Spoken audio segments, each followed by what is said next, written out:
Bihar is all set for elections on November 2025.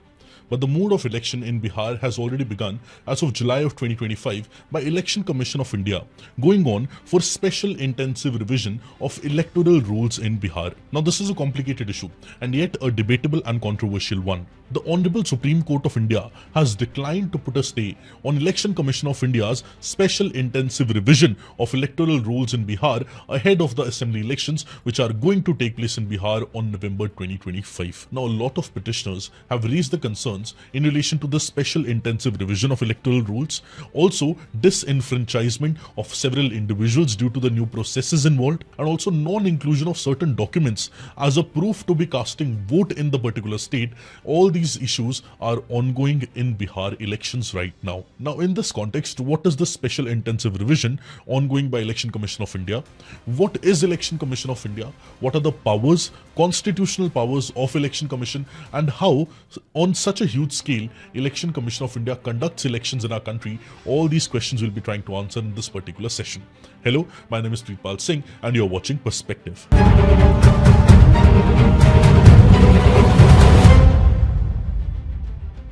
Now, without beating around the bush, let us start with the special intensive revision. That what is this SIR, special intensive revision? See, it simply means a de novo or a fresh preparation of electoral rules through house-to-house verification by electoral registration officers, EROs. Now, recently, Election Commission of India, before the assembly elections to be held in Bihar in November 2025, started special intensive revision of electoral rules in Bihar. Which means there are categories of people who will be allowed to give vote in Bihar elections and who will be given voter ID card. And what are those categories? The first category of people are the people who were enrolled in electoral rolls in the year 2003. So in the year 2003, the people who were a part of electoral roll, they would be simply given an elector ID card and they'll be allowed to vote in these elections. That is first. They just need to submit an extract of their name in the electoral roll in the year 2003. Now the second category of people are who were enrolled in the electoral roll after the year 2003. Now these people need to submit any one or multiples of 11 of the documents, prescribed documents, and a pre-filled enumeration form to establish their birthplace and the date, basically indirectly serving as a citizenship determination process. So if through any of the 11 prescribed documents, a person is able to show that a person was born at this place at this particular date, then the person would be given an electoral ID and would be allowed to vote in the upcoming Bihar elections. 1960, there can be three kind of revisions in electoral rule. First is intensive revisions, or second can be summary revisions, and third can be partly intensive and partly summary revisions. And this is a special intensive revision, which means they would be revising the electoral rule in a very intensive way through house-to-house verification. Now the question is that in relation to the special intensive revision, what are the concerns laid by different quarters of the public? See, first is the timing of the revision. Now many people highlight that the revision is happening too close to the elections in Bihar, which is why these revision of electoral rules of in Bihar region and also the elections need to be kept separate, which means many people are demanding delinking of this electoral rule exercise from the election process altogether. That is one demand.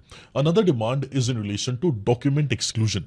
Now many people are arguing that in the list of 11 documents, Aadhaar card is not included, ration card is not included, your earlier electoral ID is also not included. Now in this regard, there are concerns of citizenship screening under the guise of voter verification which are being highlighted by different people, and due to which many people have highlighted this concern that it might lead to voter disenfranchisement in the particular state. Petitioners say that due to lack of proper documentation, many people would be disenfranchised and they would not be able to cast a vote, particularly the marginalized groups like economically backward sections, Dalit, minorities and women. And a survey done by Bihar government has reportedly revealed that most of the people in the state do not have proper documentation which is required by the Election Commission of India to be given a new voter ID or fresher voter ID to the people of Bihar. Now these were the concerns put forward by the petitioners in the Honorable Supreme Court of India demanding a stay on the Election Commission of India's or special intensive revision exercise. But Honorable Supreme Court of India has said that they won't be allowing any stay on this Election Commission of India's exercise. And they say that ECI Election Commission of India is permitted and allowed to go ahead with the special intensive revision, but reserves the right to intervene if there are any violations which are proven. Also, Supreme Court has urged the Election Commission to include Aadhaar, to include voter ID, ration card as one of the documents of those non-exhaustive list which the Election Commission of India has given forward. And also ECI was directed to provide reasons if they are not able to include those documents which the Honorable Supreme Court of India has urged the Election Commission to include. Now this is the entire issue which is currently going on in Bihar. Now because of this, a lot of political parties has also intervened, a lot of civil groups, civil activists have also intervened, taking different sides, different quarters. But the point is here just one, that what is the need of such intensive exercise in relation to electoral rules? And because we have to see it objectively, we will see it through the lens of the powers of Election Commission of India and how Election Commission of India actually conducts elections in our country and prepares electoral rules in the country. For that, we have to understand about Election Commission of India. So in our constitution, there is Article 324. So Article 324 of Indian Constitution deals with Election Commission of India.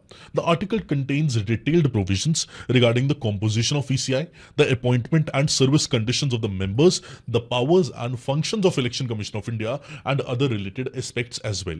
So which means one thing is very clear, that Election Commission of India is a constitutional body in our country. And not just that, it is a permanent independent constitutional body which was established under the Article 324 of Indian Constitution and having the primary responsibility and primary role of conducting elections to the Parliament, to the state legislatures, and also to the offices of President and Vice President in our country. That is the main role of Election Commission in our country. Now there is one more commission, that is State Election Commissions, which are responsible for taking care of elections in local bodies like municipalities and panchayats.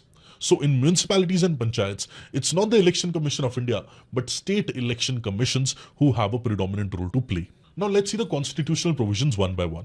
There is Article 324 of our constitution, which deals with the Election Commission of India acting as a supervisor. So which means it supervises, it directs and controls the preparation of electoral rules and conduct of elections to Parliament and state legislature. That is Article 324. Now Article 325, it ensures that no one is excluded from the electoral rules based on religion, race, caste or sex. That is another important aspect of the Election Commission of India. Now let's come to the next article, Article 326. It establishes adult suffrage as the basis of elections in the country, which means that any individual who's above the age of 18 should be allowed to vote in our democracy in our country. And then there is next article, Article 327, which allows the Parliament to make laws regarding the election to Parliament and state legislature. And then there is Article 328, which empowers the state legislatures to make provisions related to elections within the state.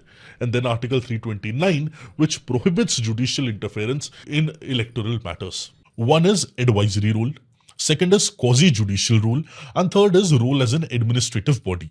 Now firstly, let us understand advisory rule. Now, Election Commission of India, it advises the President or Governor in matters in relation to the disqualification of a member of Parliament or a member of state legislature, especially in cases involving corrupt electoral practices. In these cases, Election Commission of India does an advisory role, plays the role of an advisor to the central government, to the Governor or the President. Second is quasi-judicial rule, which means Election Commission of India sometimes disqualifies candidates for failing to submit election expense account and also resolve disputes regarding the recognition of a political party and allocation of election symbols. So in this way, there is quasi-judicial role played by the Election Commission of our country. And an administrative rule, that is the third rule, delimitation exercise conducted by the Election Commission.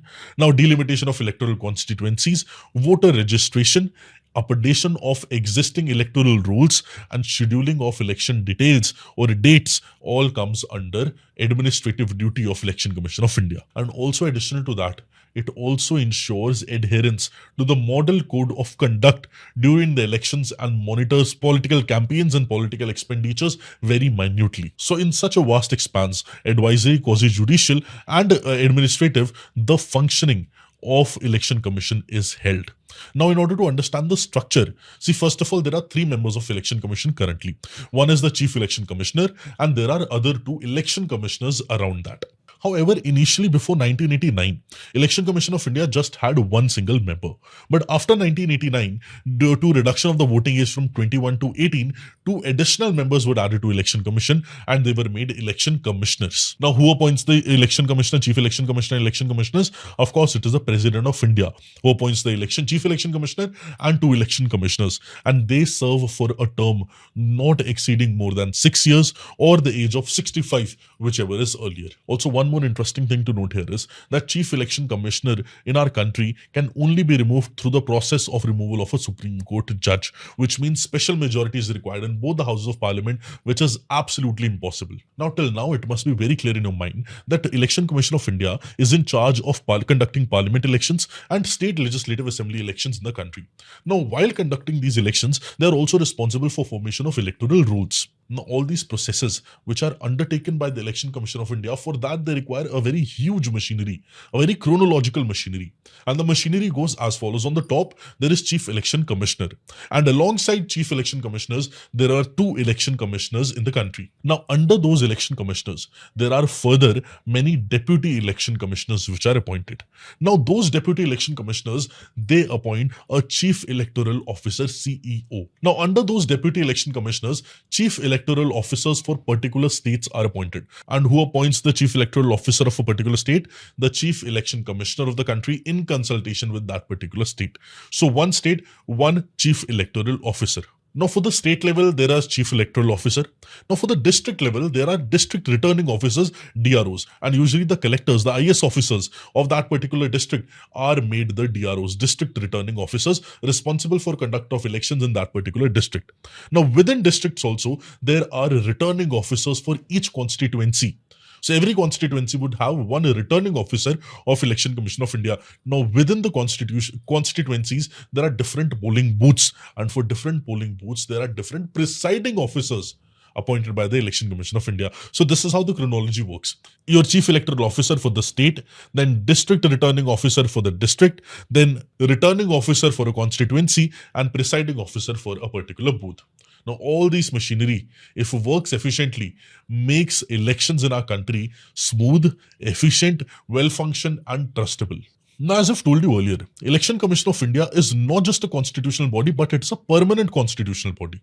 And alongside that, it is also independent of the central government, which means that there are several provisions which highlights the independence of the working of Election Commission in our country. Now, while Election Commission plays a very pivotal role in improving the electoral outcome of our country and making sure that elections take place in a very healthy way, still there are certain issues which are highlighted against Election Commission from different quarters. And one of that issue is of political interference. That certain political parties are being favored more by Election Commission as compared to others. And usually this is highlighted by the opposition parties. So one is political interference. Now, many other people suggest that Election Commission of India is actually having limited powers, basically to punish the offender or to enforce the decisions. They have to rely on the governments in order to provide those facilities to the Election Commission of India and not getting updated to the new technological changes. That is also one concern which is highlighted by many. Of course, Election Commission of India has come up with the EVM machines, electronic voting machines, replacing the traditional VVPAT model, but still artificial intelligence and the newer technology needs to be integrated in order to make the voting system in our country a very efficient one rather than a taxing one. Now, concerning this recent issue of Election Commission of India in Bihar, Honorable Supreme Court of India has made it very clear that they are not going to put a stay in this special intensive exercise which is being conducted. And the special intensive revision, it is very vital because of many immigrants which have come from Bangladesh, come from Myanmar, different other parts of different other countries into our country, and they have merged themselves with the local population. These kind of exercises should take place in West Bengal, should take place in Northeast, or in fact should take place in the entire country in order to ensure that the people living in the country are the ones belonging to the country as well. And also definitely a more humane way, a more inclusive way needs to be found so that anyone should not be excluded due to any errors made by the Election Commission of India. Any eligible person who is eligible to become the citizen of a country or who's the citizen of the country should not be excluded in these electoral rolls due to any mismanagement or due to any errors of the systems or of the individuals. If that is ensured, and while this is being ensured, special intensive exercise or revision of electoral rolls is going on, definitely the people no need to worry. The people who do not have documentation, there should be certain alternative ways through which they should be able to prove, through which they should be able to prove their citizenship, their inclusion in electoral rolls, and also they being provided voter ID card. So basically, this should become a nationwide exercise where the electoral rolls of the whole country are updated, becomes latest, and also involves the new demographic patterns of the country, whereby urbanization, exclusion of certain individuals who have migrated or shifted or changed their addresses should also be included in order to have a proper, updated, and efficient electoral roll for each state and for the country as well. So this exercise by Election Commission of India is good for the national security purposes also, for electoral integrity also, and to ensure that integrity in the electoral processes in our country remains. This is a very vital exercise. But yes, of course, it should not be on the expense of torturing, or it should not be at the expense of giving any kind of inconvenience to the middle class, to the local population, or to the people of the country. People of the country should not be feeling inconvenient. Other than that, all these electoral rules are definitely welcome and updations are always welcome. I hope you gained a new perspective from this session. What are your views surrounding this issue? Please let me know in the comment section. I'll be very happy to read them. All the best. Have a beautiful day. Thank you.